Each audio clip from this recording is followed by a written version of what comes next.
I will, if you need to get with me afterward, I'll be happy to talk with you about this situation. That'll be fine. One of the things, and like I say, another advantage of that contact center is it's manned 24 hours a day, 7 days a week. Christmas, New Year's, any holiday you can think of, there's somebody there. I'll get what you have to do. Thank you, Mr. President. All right, continue, Thank please. you. Yes, sir. Mr. President, we have an item on the agenda. Thank you, Rob. About the library. Thank you. Mr. President. Supervisor Galvin. I think it's a matter of protocol, professional protocol. We do have a new president elected, and the president should take his position today as being president. And let me just say that we have represented the board, and we appreciate your services. Thank you very much. Supervisor Thank you. Stokes. Thank you, Mr. President. Mr. President, we want to bring Mr. Ramirez. We have people from the library that's here. And Mr. Ramirez is off today. She had been to this board before. We had a public hearing. Yes, we had a public hearing where we gave people in the library a chance to voice their concerns, and those concerns continue to increase. And I think because of the city of Jackson, we have the chief of staff, Amanda Lumumba, here with us, and because the library funds come from the city of Jackson, Hinds County, I think that the concerns that the library staff bring forward, we need to hear them and try to deal with everything with this budget. Ms. Ramirez, introduce yourself. Thank you and congratulations, Mr. President. My name is Celeste Ramirez, and for the past 20 years I've worked with the Jackson Hinds Library System. I represent a group of concerned patrons and concerned employees about the future of our library, about the practices that are being perpetrated there, and about the spending of certain monies. I want to begin, and I want to be very brief, with what happened to Charlotte Moman. She was told that she had from a period of June 1st to August 1st to apply for the director. They hired someone on June 24th without Charlotte ever being able to apply. I feel that her right to apply for this job was denied her. And when asked, the head of the library board, Harriet Kirkendall, said Charlotte did not apply.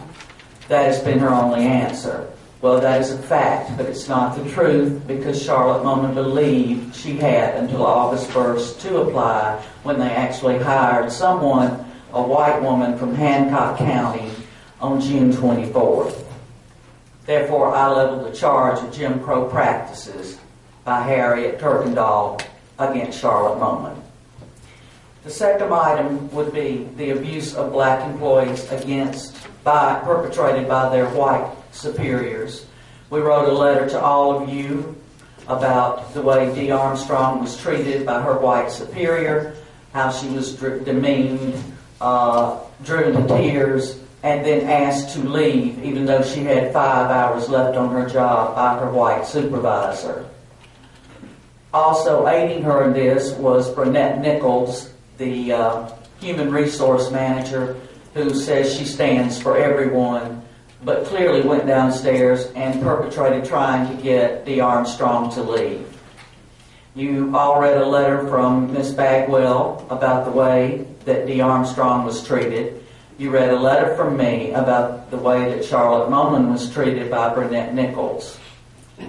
When I called our director, Patricia Furr, to say that Christy and I wanted to meet with concerns about these incidences, Patricia Furr, the director, told me I could not make a complaint on behalf of someone else. But then she did go to great lengths to defend the white supervisor and say that there were, again, two sides to every story, but she would not hear my side. She only heard about the white. She only defended the white supervisor against Dee Armstrong.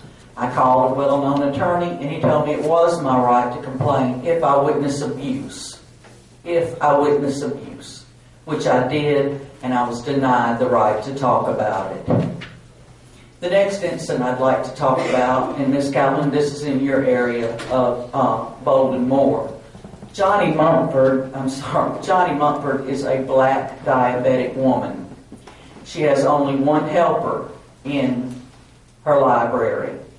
Sometimes her helper gets there at 4, or sometimes she's caught up at her other job and doesn't get there at all, thereby leaving Johnny Mumford, a diabetic woman, not able to eat or rest or take a break, whereas Sonny Bucara, the white supervisor at Eudora Welty Library, has a minimum of two helpers hired to her. I just don't see how this is fair or in any way right to Johnny Mumford. The next thing I would like to call your attention to is this page here, which talks about library renovations. If you could just take a look at this, she gave.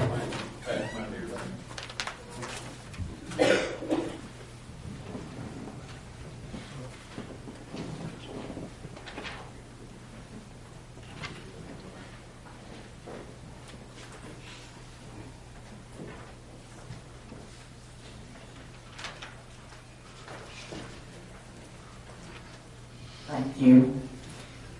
This is her proposal she's giving to the library board. She was supposed to give it in December, but it's going to be given now in January. And you can see the amount of money she's spending, $108,000.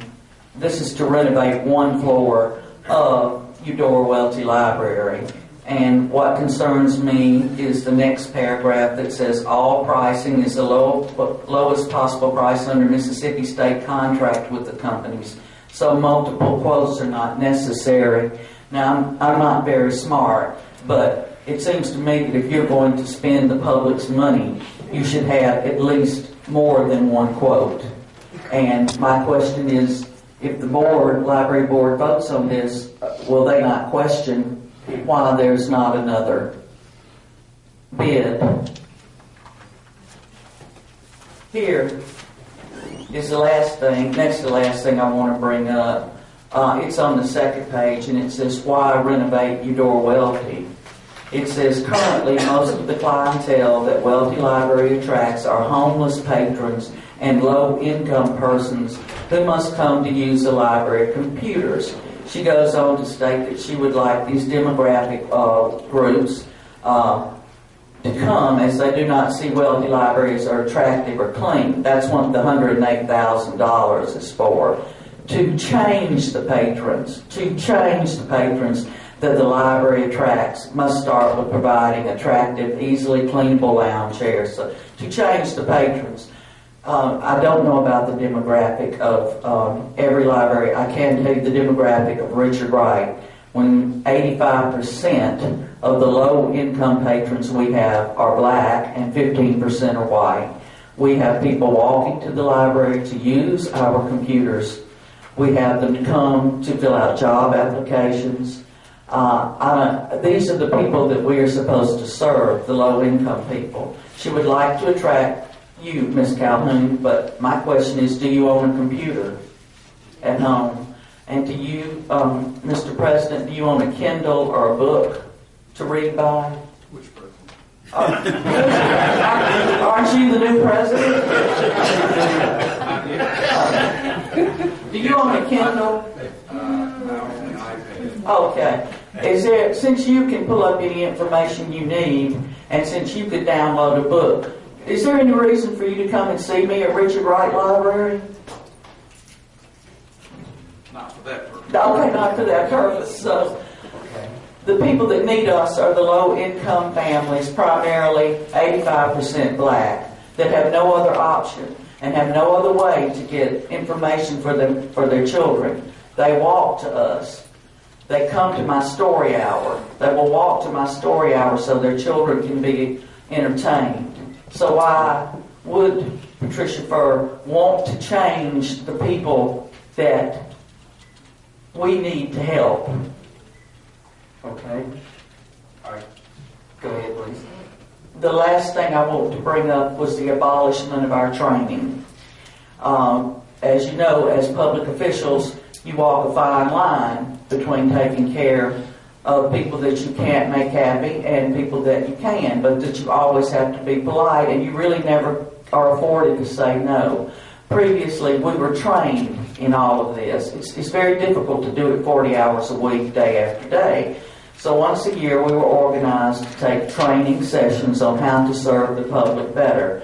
Patricia Furtis feels that these are no longer necessary and a waste of time, so they have been abolished. We're very concerned about that, because how can we help the people who need us if we don't have refresher courses? Therefore, once again, I lay a claim of Jim Crow practices against the very people of Hinds County and against the employees. Okay. Thank you. Thank you very much. The other gentleman, what's your name again? Okay. Paul Duckett. I'm just a concerned citizen. I've been going to the library for 10 years, going to the board meeting, having this board meeting. And I already been before you all about the organization structure. And the time have arrived, just what I predicted was going to happen, it's happened. You know, the library has made a lot of strides, a lot of gains, but due to the fact that they changed the organization structure from executive director to deputy director to assistant director. And just like you have a president, you need a vice president. They changed that in order to just have assistant director. They named about 4 people assistant director just in order to make sure that Ms. Moman would not be a vice or a deputy director. See, all this is just a way to get back at her, because she made sure that the board allowed her to apply for the job to be executive director. When she applied for the executive director, they went behind closed doors and they said she'll never get the job because she's not a yes person. She's a woman of character. She's a strong person. And I don't know what's wrong with us as people. We can't see when somebody able to lead us to 21st century. We don't want that person. We want a yes person, somebody weak that can't take us where we need to go. And so Ms. Moman have the qualification. She's been to school. She's been doing the work all along. But they will not treat her fair. I'm just sitting here. I'm just a citizen. I'm looking at it. I don't have no dog in the fight. I'm just about for doing what's right. Justice to all of us, not just some of us. You know, and this has not been done right. Ms. Calhoun, I've been before you. Mr. Stokes, I've been before you. Mr. Brown, I've been before you. Numbers of time. Citizens hear me talk more about the library than anything else, because this is what I see going on. And you all can't see this. You all need to get together with the city. Y'all get together with the legal department. Y'all come together and y'all sit down and work out the right thing. Do the right thing. You know, you all elected, and I know you appoint these boards to supervise the library and over the director, but they don't know what they're doing. You know, they don't know what they're doing. So you all need to make sure that y'all get together and y'all give leadership so this won't happen, because this is not right for someone to go behind closed doors to just ask the person out just because they don't do what they want them to do. And it's not right. It's just like Ms. Moman was supposed to be considered for the executive director. Blatantly, they went out and hired someone, but not even give her opportunity to apply. Now, I'm sitting the board for 10 years, and they know why I'm there. They even told me I know why I'm there. But yet still they go and do something underhand, and they said they don't know what happened. Come on, be for real. I've been to school and I know my lesson well. And I'm not about to be taught with it, because I know exactly what's going on. And you all know what's going on. But you sit here, you don't do anything about it. Or so you just deal with the person that's doing it. Ms. Kirkendall, who's the president, and I thought Ms. Moman talked highly of her, talking about what she was a librarian, she was a director. But she turned around and did not even allow her to apply, because she did not feel, for whatever reason, that she could have the job. And I know she was doing the job all along. And then to turn around now, they're saying, well, we're going to make sure that we not having the staff to have continued education. You all finna get sued. I'm telling you right now, you write it down, because when you stop continuing education, when people come in and don't know how to treat people, somebody gonna have a meltdown, and it's all she wrote. Okay. All right, Mr. Schultz. Mr. President, you know, this situation with the library is an example of what they call the new Mississippi. Because you got black people coming together about an injustice. So many times if something happened and somebody probably would see it, they just wouldn't say anything because they're called Negro lovers, or another word for it. But Ms. Ramirez and others, they talk about this injustice that's taking place at the libraries. When you're talking about you want to get rid of the homeless and poor people from using the libraries, those are the ones without computers. When you think about the direction to spend $100,000 is to put some libraries in the city neighborhood. That's how the test scores can go up. These kids don't have computers in our neighborhood. In the poor neighborhood you go through, you know these kids don't have computers. And the library should be that neat. But again, she mentioned it well. She said Jim Crow. Jim Crow has risen his ugly head again. But these new black and white people libraries going to chop it off. Thank you, Mr. President. Okay, thank you very much, Supervisor. Continue, please. Mr. President, I passed out an item to members of this body dealing with items we need to vote on. And they should have all we have all. And we're going to bring up the Chief of Staff for the city of Jackson. On the agenda, Mr. President, I have an item to support, a resolution to support 1% local sales tax for the city of Jackson. Okay. You put in the form of a motion? Yes, sir. I move that we support Okay. the 1% local sales tax for the city of Jackson. And I'll second it. It's been moved and properly seconded. And now, bro, you bring up the Now, chief of discussion. staff. Yes, sir. Good morning, and give us your name, please. Good morning, Safia Omari, Chief of Staff for the City of Jackson. I'd like to thank Supervisor Stokes for giving me this opportunity to speak on behalf and offering this resolution.